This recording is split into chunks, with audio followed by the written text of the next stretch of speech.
Well, those are some epic shots from the party going on here that we call the X Games. It's day 3 of 4.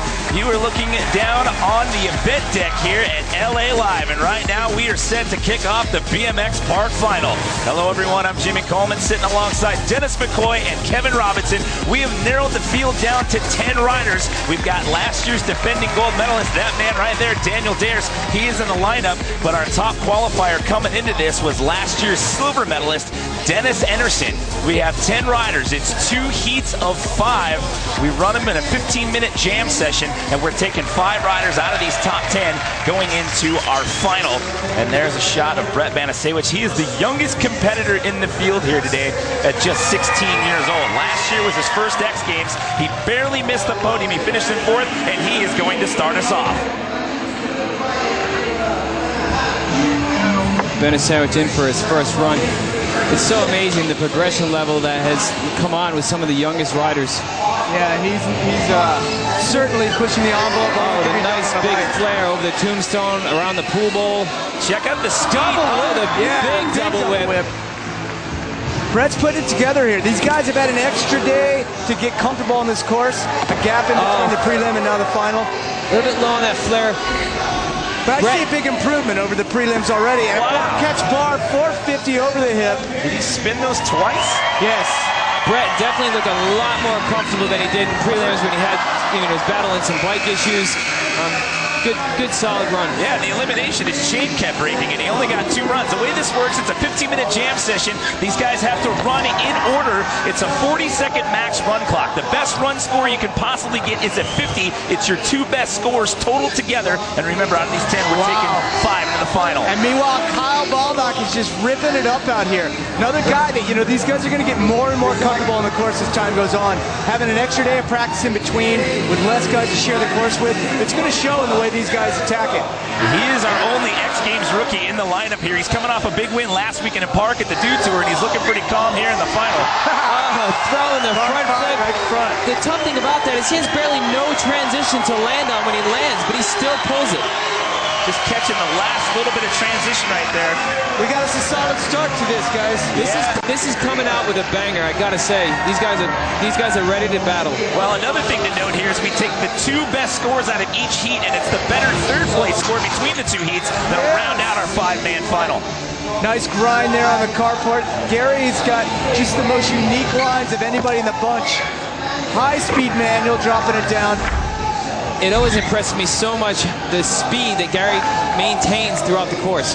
After watching at home, you see the 2 clocks in the upper right-hand corner of your screen. The 1 in white, that is the jam session time. The 1 in yellow, that is the actual run time. It's run till you fall or until 40 seconds has elapsed. And we've got 2 guys tied right now. It'll be interesting to see how this compares to Gary's run. He just attacks this thing, he flows. You can put the most simple course out there, and Gary's going to find a way to get creative on it. Now, we haven't talked about this yet. I mean, this is not like park courses we've seen many years past with box jumps and quarter pipes and whatnot. You got to have the big tricks, but it's also about style and flow in a course like this. Yep, and it's interesting to see guys like this, Daniel Dares, who's just a trick machine, adapt his tricks to this course. With a trick like that, a big double tail out of the tombstone.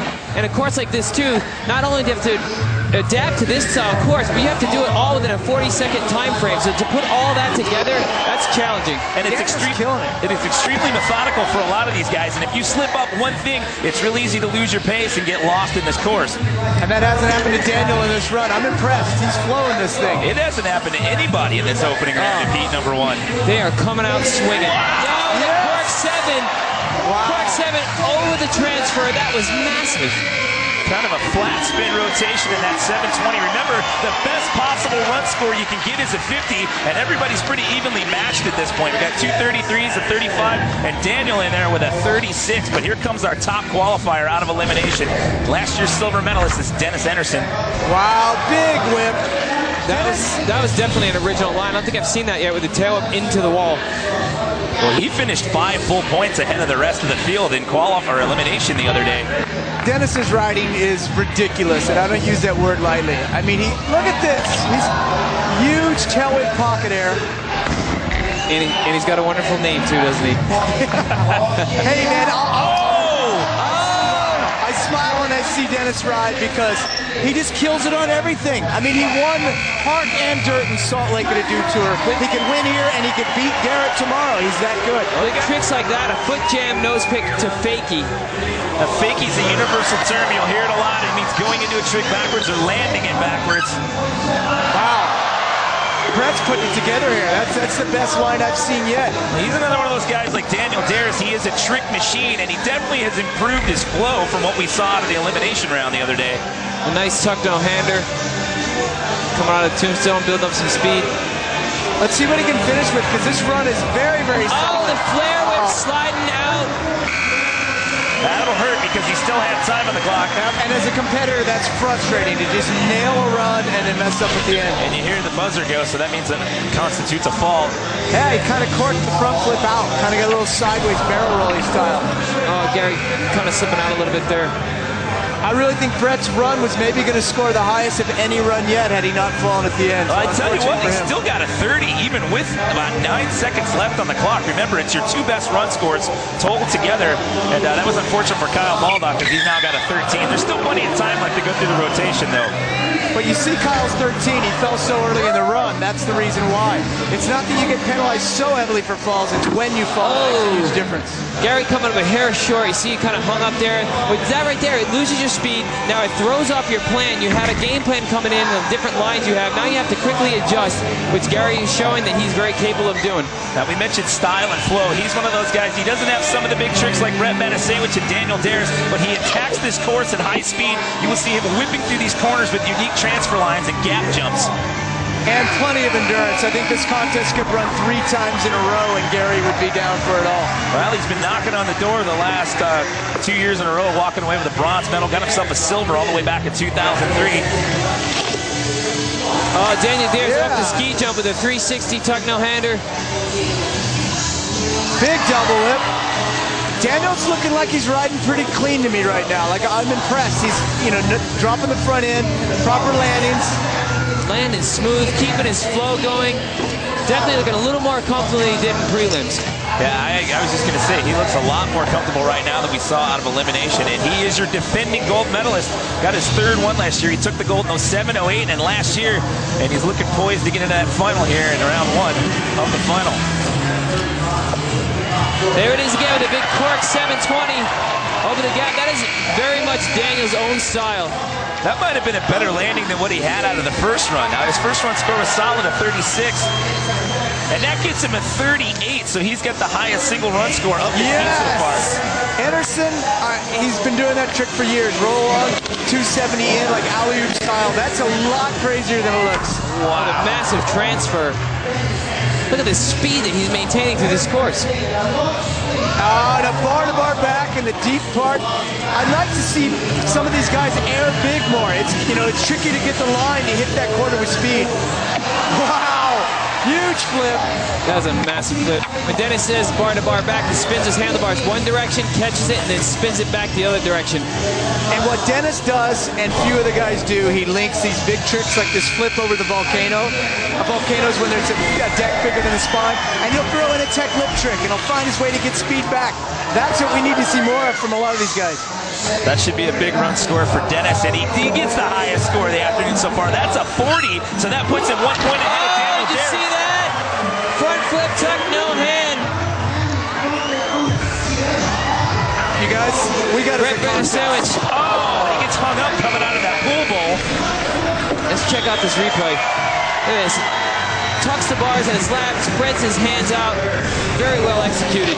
It'll be interesting to see how Kyle responds after falling early in that pass run, because all of these guys have a legit shot of getting into that final round of 5 and getting up on the podium. Well, now a sense of urgency starts to kick in with about 6.5 left on the clock. He may get 1 more rotation out of this, possibly 2, but Kyle's got to drop that 13. Look at the speed that You don't see that every day. Front flip off the carport, no transition to take off from, just pulling it from a flat surface. That is so impressive. And you're landing completely to flat on this. Oh, I had the pleasure of riding street in Kansas City, my hometown, with him recently, and he would just casually do front flips out riding street. Oh, there's a ledge. I'll front flip off of it.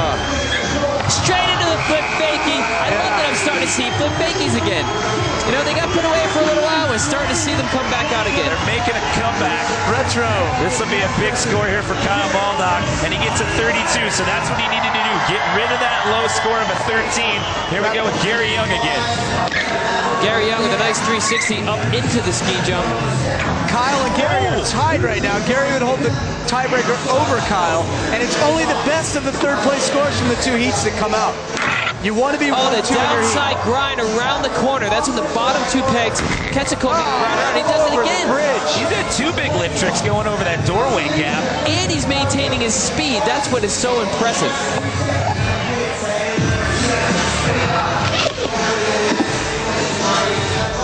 Look at that. Big one-handed flatty. Just transferring from bowl to bowl like he's riding a set of trails. Trust me, it's a lot gnarlier than a set of trails. So another solid run there for Gary Young. That'll bring up Daniel Dez. Remember, we're taking the two best scores out of each heat and the better third place score between the two, so that bumps him up big time. That gives him a 71. Daniel going, it looked like he's going for the double peg grind. His front peg slipped off, dropped his front wheel. He'll have to call that run, get back up, and get in for another one. As it stands, Daniel and Darius have a bit of a cushion. They're sitting pretty safe. Yeah, caught up on his peg there. Lucky for him, he didn't fall down with the bike. Look at that. There's a new line we haven't seen out of Dennis Anderson. Oh, Dennis with the bar spin to toboggan into the pool bowl. Bar spin looked like he was going to do a tuck no-hander out of that, but he's sitting in the lead. I don't think he'll slip past the top two. See that? Big how hard that is to go around the pocket. That is such a challenging thing to do.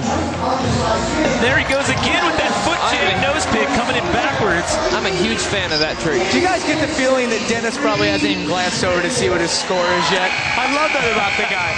He's so good and he's so carefree. And if he keeps the two of those elements, this guy's going to be ripping it up for 20 or 30 years. Well, he walked out of here last season with back-to-back silver medals in Park and Street. He'd like to trade it in for a shiny gold one. What?